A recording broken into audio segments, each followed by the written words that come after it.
ಘೋಷಣೆ ವಿಚಾರ ವಿಧಾನ ಪರಿಷತ್ನಲ್ಲಿ ವಾಗ್ವಾದ ಕೋಲಾಹಲಕ್ಕೆ ಕಾರಣವಾಗಿದೆ. ಬಿಜೆಪಿ ಕಾಂಗ್ರೆಸ್ನ ನಡುವೆ ಏಕವಚನದಲ್ಲೇ ಬೈದಾಡಿಕೊಂಡಿದ್ದಾರೆ ಬಿಜೆಪಿ ಮತ್ತು ಕಾಂಗ್ರೆಸ್ನ ಸದಸ್ಯರು. ಅಬ್ದುಲ್ ಜಬ್ಬಾರ್, ರವಿಕುಮಾರ್ ಮಧ್ಯೆ ಏಕವಚನದಲ್ಲೇ ವಾಗ್ವಾದ ನಡೆಯಿತು. ವಿಧಾನ ಪರಿಷತ್ನಲ್ಲಿ ಬಹಳ ದೊಡ್ಡ ಗದ್ದಲಕ್ಕೆ ಇದು ಕಾರಣವಾಯಿತು. ರವಿಕುಮಾರ್ ಬಾಯಿ ಬಿಟ್ರೆ ಬೆಂಕಿ ಹಚ್ಚೋದೇ ಕೆಲಸ, ನನ್ನ ಬಾಯಿ ಬಂದ್ ಮಾಡಿಸಿ ಅಂತ ಅಬ್ದುಲ್ ಜಬ್ಬಾರ್ ಹೇಳ್ತಾ ಇದ್ದಂತೆ ರವಿಕುಮಾರ್ ಗುಡುಗುತ್ತಾರೆ. ಏಕವಚನದಲ್ಲಿ ಮಾತಾಡಿದ್ರೆ ಸರಿ ಇಲ್ಲ ಅಂತ ರವಿಕುಮಾರ್ ಕೂಡ ವಿಧಾನ ಪರಿಷತ್ನಲ್ಲೇ ಪ್ರತಿಧ್ವನಿಸ್ತಾರೆ. ತಮ್ಮ ಸ್ಥಾನದಿಂದ ಎದ್ದು ಕಾಂಗ್ರೆಸ್ ಸದಸ್ಯರತ್ತ ರವಿಕುಮಾರ್ ಧಾವಿಸಿ ಬರ್ತಾರೆ. ಸದನದ ಬಾವಿಗಿಳಿದು ಬಿಜೆಪಿ ಸದಸ್ಯರು ಪ್ರತಿಭಟನೆಯನ್ನ ನಡೆಸಿದರು. ಸದನದಲ್ಲಿ ಕೈ ಮಿಲಾಯಿಸೋ ಪರಿಸ್ಥಿತಿಯೇ ನಿರ್ಮಾಣವಾಗಿದೆ. ಆ ದೃಶ್ಯವನ್ನ ನೀವು ನೋಡ್ತಾ ಇದ್ದೀರಿ. ರವಿಕುಮಾರ್ ಏಕವಚನದಲ್ಲಿ ಅಬ್ದುಲ್ ಜಬ್ಬಾರ್ ಮಾತಾಡ್ತಾ ಇದ್ದಂತೆ ರವಿಕುಮಾರ್ ತಮ್ಮ ಸ್ಥಾನದಿಂದ ಎದ್ದು ಮಾತಾಡ್ತಾ ಇದ್ದಾರೆ ಕಾಂಗ್ರೆಸ್ ಸದಸ್ಯರತ್ತ.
ಪರಿಷತ್ನಲ್ಲಿ ಯಾವ ರೀತಿಯಾದಂತಹ ಪರಿಸ್ಥಿತಿ ನಿರ್ಮಾಣವಾಯಿತು ಈ ವಿಚಾರವಾಗಿ ಅನ್ನೋದನ್ನ ನೋಡ್ತಾ ಇದ್ದೀವಿ. ಇದ್ರ ಬಗ್ಗೆ ಹೆಚ್ಚಿನ ಡೀಟೇಲ್ಸ್ ಅನ್ನ ಕೊಡ್ತಾರೆ ನಮ್ಮ ಪ್ರತಿನಿಧಿ ಸುರೇಶ್ ಸಂಪರ್ಕದಲ್ಲಿದ್ದಾರೆ. ಸುರೇಶ್, ಸದನದಲ್ಲಿ ಬಹಳ ದೊಡ್ಡ ಕೋಲಾಹಲಕ್ಕೆ ಈ ವಿಚಾರ ಕಾರಣವಾಯಿತು, ಹೌದು. ಆದ್ರೆ ವಿಧಾನ ಪರಿಷತ್ನ ದೃಶ್ಯವನ್ನ ನಾವು ನೋಡ್ತಾ ಇದ್ದೀವಿ. ಏಕವಚನದಲ್ಲಿ ಬೈದಾಡ್ಕೊಂಡಿದ್ದಾರೆ, ವಾಗ್ಯುದ್ಧವೇ ನಡೆದು ಹೋಗಿದೆ ವಿಧಾನ ಪರಿಷತ್ನಲ್ಲಿ. ಏನೆಲ್ಲ ಆಯ್ತು? ಶ್ವೇತಾ, ನಿರೀಕ್ಷೆಯಂತೆ ನಿನ್ನೆ ನಡೆದಂತ ಘಟನೆ ಏನಿದೆ, ಈ ಘಟನೆ ಇವತ್ತು ಎರಡೂ ಸದನಗಳಲ್ಲೂ ಕೂಡ ಒಂದು ದೊಡ್ಡ ಮಟ್ಟದ ಕೋಲಾಹಲಕ್ಕೆ ಕಾರಣ ಆಗಿದೆ. ಖಂಡಿತವಾಗ್ಲೂ ಒಂದು ನಿರೀಕ್ಷೆ ಇತ್ತು. ಇವತ್ತು ಸದನ ನಡೀತಾ ಇರೋದ್ರಿಂದ ಆರಂಭದಲ್ಲೇ ಇಂಥ ಒಂದು ವಿಚಾರವನ್ನ ಬಿಜೆಪಿಯ ಸದಸ್ಯರು ತೆಗೆದುಕೊಳ್ತಾರೆ ಅಂತ. ಹಾಗೆ ವಿಧಾನಸಭೆಯಲ್ಲೂ ಇದೇ ವಿಚಾರದ ಬಗ್ಗೆ ಸಾಕಷ್ಟು ಕೋಲಾಹಲ ಆಯಿತು. ಪರಿಷತ್ನಲ್ಲೂ ಕೂಡ ಸದನ ಆರಂಭ ಆಗ್ತಾ ಇದ್ದ ಹಾಗೆ ಈ ವಿಚಾರವನ್ನ ಚರ್ಚೆಗೆ ತೆಗೆದುಕೊಳ್ಬೇಕು ಅಂತ ಬಿಜೆಪಿಯ ಸದಸ್ಯರು ಆಗ್ರಹ ಪಡಿಸ್ತಾರೆ. ಸಾಕಷ್ಟು ಕೋಲಾಹಲ ಉಂಟಾಗಿ 10 ನಿಮಿಷಗಳ ಕಾಲ ಸದನವನ್ನ ಮುಂದೂಡಲಾಗುತ್ತೆ. ಅದಾದ ನಂತರ ಮತ್ತೆ ಸದನ ಸೇರಿದಂತಹ ಸಂದರ್ಭದಲ್ಲಿ ಬಿಜೆಪಿಯ ರವಿಕುಮಾರ್ ಅವರು ಈ ವಿಚಾರವನ್ನ ಪ್ರಸ್ತಾಪ ಮಾಡ್ತಾ ಇರ್ತಾರೆ. ಪಾಕಿಸ್ತಾನದ ಪರ ಘೋಷಣೆ ಕೂಗಿದಂತ ವಿಚಾರವನ್ನ ಸರ್ಕಾರ ಸುಮ್ಮನೆ ತೆಗೆದುಕೊಳ್ಬಾರ್ದು, ಇದೊಂದು ರೀತಿಯಾದಂಥ ಬೇಜವಾಬ್ದಾರಿ ಸರ್ಕಾರ, ದೇಶದ್ರೋಹಿ ಸರ್ಕಾರ ಅನ್ನುವಂಥ ಪದಗಳನ್ನು ರವಿಕುಮಾರ್ ಅವರು ಬಳಸ್ತಾರೆ. ಆ ಸಂದರ್ಭದಲ್ಲಿ ಈ ಪದಗಳನ್ನು ಕಡತದಿಂದ ತೆಗೆಸಬೇಕು ಅಂತ ಕಾಂಗ್ರೆಸ್ನ ಸದಸ್ಯರು ಕೂಡ ಆಕ್ಷೇಪವನ್ನು ವ್ಯಕ್ತಪಡಿಸ್ತಾರೆ. ಮಾತಿನ ಬರದಲ್ಲಿ ರವಿಕುಮಾರ್ ಅವರು ಮಾತಾಡ್ತಾ ಇದ್ದಂತಹ ಸಂದರ್ಭದಲ್ಲಿ ಕಾಂಗ್ರೆಸ್ನ ಅಬ್ದುಲ್ ಜಬ್ಬಾರ್ ಅವರು ಎದ್ದು ನಿಂತು ಆತ ಮಾತಾಡಿದ್ರೆ ಬೆಂಕಿ ಹಚ್ತಾನೆ, ಅವನ ಬಾಯಿ ಬಂದ್ ಮಾಡಿಸಿ ಅನ್ನುವಂಥ ರೀತಿಯಲ್ಲಿ ಏಕವಚನದಲ್ಲಿ ಮಾತಾಡ್ತಾರೆ. ಇದು ರವಿಕುಮಾರ್ ಅವರನ್ನ ಒಂದಷ್ಟು ಕೆರಳಿಸುತ್ತೆ. ಏಕವಚನದಲ್ಲಿ ಮಾತಾಡಿದ್ರೆ ಸರಿ ಇರೋದಿಲ್ಲ ಅನ್ನುವಂಥ ನಿಟ್ಟಿನಲ್ಲಿ ಅವರು ತಮ್ಮ ಸ್ಥಾನದಿಂದ ಎದ್ದು ತೋಳೇರಿಸಿಕೊಂಡು ಮುಂದಕ್ಕೆ ನುಗ್ತಾರೆ. ಅಂದ್ರೆ ಸದನದ ಬಾವಿಯ ಕಡೆಗೆ, ಅಬ್ದುಲ್ ಜಬ್ಬಾರ್ ಅವರ ಕಡೆಗೆ ನುಗ್ತಾರೆ. ಆ ಸಂದರ್ಭದಲ್ಲಿ ಬಿಜೆಪಿಯ ಇತರ ಸದಸ್ಯರು ಕೂಡ ರವಿಕುಮಾರ್ ಅವರಿಗೆ ಸಾಥ್ ನೀಡ್ತಾರೆ. ಕಾಂಗ್ರೆಸ್ನ ಸದಸ್ಯರು ಬಿಜೆಪಿಯ ಸದಸ್ಯರ ಮೇಲೆ, ಬಿಜೆಪಿಯ ಸದಸ್ಯರು ಕಾಂಗ್ರೆಸ್ನ ಸದಸ್ಯರ ಮೇಲೆ ಒಂದು ಹಂತದಲ್ಲಿ ವಾಗ್ಯುದ್ಧವನ್ನು ನಡೆಸ್ತಾರೆ ಅಂತಾನೆ ಹೇಳ್ಬೋದು.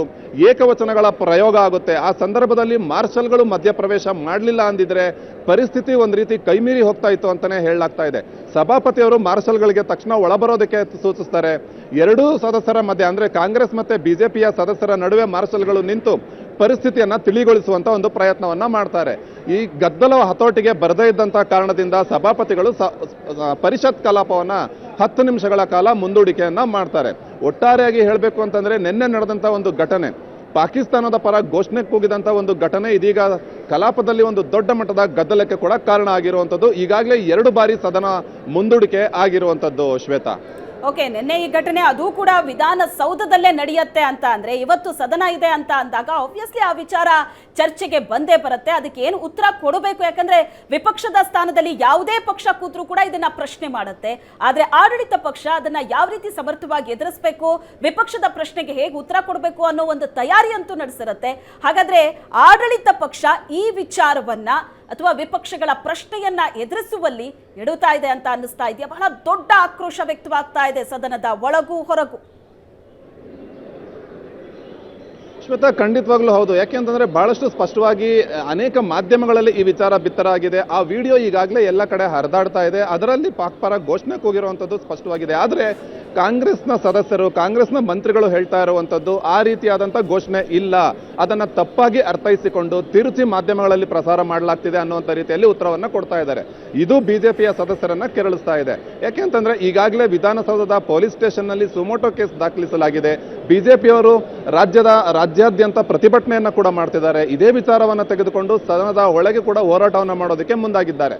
ಆದರೆ ಈ ವಿಚಾರವನ್ನ ಬಹಳಷ್ಟು ಲಘುವಾಗಿ ಸರ್ಕಾರ ತೆಗೆದುಕೊಂಡಿದೆ ಅನ್ನುವಂಥದ್ದು ಬಿಜೆಪಿಯ ಸದಸ್ಯರ ಒಂದು ಸಿಟ್ಟಿಗೆ ಕಾರಣ ಆಗಿದೆ. ಹಾಗಾಗಿಯೇ ಬಹಳಷ್ಟು ತೀಕ್ಷ್ಣವಾದ ಶಬ್ದಗಳಲ್ಲಿ ಈ ಒಂದು ವಿಚಾರವನ್ನ ಖಂಡಿಸ್ತಾ ಇದ್ದಾರೆ. 2 ಸದನಗಳಲ್ಲೂ ಕೂಡ ಈ ವಿಚಾರವನ್ನ ಚರ್ಚೆಗೆ ತೆಗೆದುಕೊಳ್ಳಲಾಗಿದೆ. ಸರ್ಕಾರದ ಮೇಲೆ ಮುಗಿ ಬೀಳ್ತಾ ಇದ್ದಾರೆ. ಹಾಗಾಗಿ ಇದು ಆಡಳಿತ ಮತ್ತು ವಿಪಕ್ಷಗಳ ನಡುವೆ ಒಂದು ಕೋಲಾಹಲಕ್ಕೆ ಕೂಡ ಕಾರಣ ಆಗಿದೆ ಅಂತ ಹೇಳ್ಬೋದು. Shweta, yes, thank you Suresh ನಿಮ್ಮೆಲ್ಲ ಡೀಟೇಲ್ಸ್ಗೆ.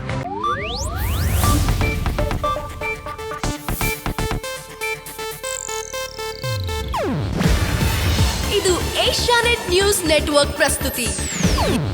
ನೀವು ನೋಡ್ತಿದ್ದೀರಾ ಏಷ್ಯಾನೆಟ್ ಸುವರ್ಣ ನ್ಯೂಸ್.